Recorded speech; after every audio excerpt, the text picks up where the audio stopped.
Bakit ako nandito? Well, kasi tumawag si tita na hanap mo raw ako and ayun nga hindi ko naman matanggihan and alam ko naman kasi na may sakit ka. Well, sinabi mo naman na sa akin sa chat pero kung hindi naman sinabi ni tita, eh hindi naman talaga ako pupunta. Talaga. Eh, Nagsisinungaling ako dahil kinakamot ko yung tenga ko. Well, porket ba kinakamot ko, nagsisinungaling na ako. Hindi ba puwedeng makatilang talaga? Tsaka balik nga sa'yo, nakainom ka na ba ng gamot? Oh, seryoso akong nagtatanong dito. Bakit ka tumatawa? Concern ako sa'yo, hindi, ah. Itong plastic na dala ko, naglalaman ng gamot. Ano na lang 'to, kasi ano, bumili lang ako kasi on the way naman, eh. Tsaka ano na lang sasabihin ni tita kung pupunta ako dito na walang dalang gamot o kahit ano man lang, 'di ba? Opposite ng bahay ninyo yung way ng botika? Ano, edi edi lumipat. Kailan? Hmm, kani-kanina lang. Binuhat ko kasi tapos nilagay ko sa way na madadaanan papunta sa bahay ninyo kaya ayun, on the way, on the way na siya. Whatever. Hmm, kamusta na pala yung pakiramdam mo?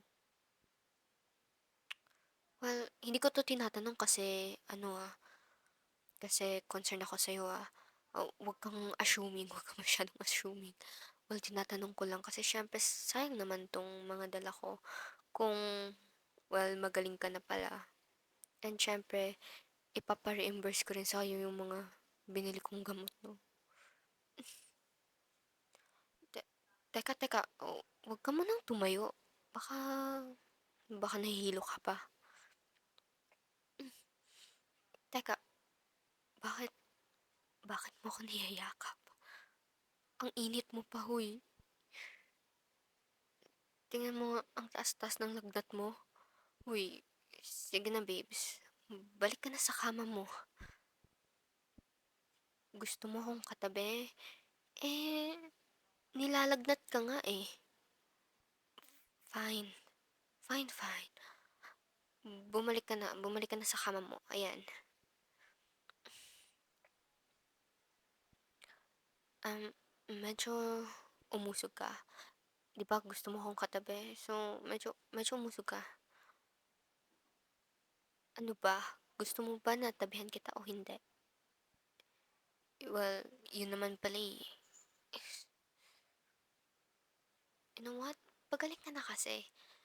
Hinahanap ka na nila sa akin yung mga katropa mo, mga kung sino-sino diyan basta kakilala mo. Well, hmm, huy, hindi ko sinasabing magpagaling ka kasi miss na kitang kasama.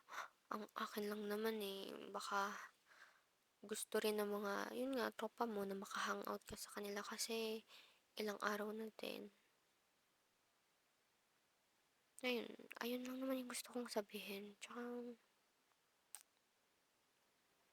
huy, bakit pinipikit mo na yung mga mata mo?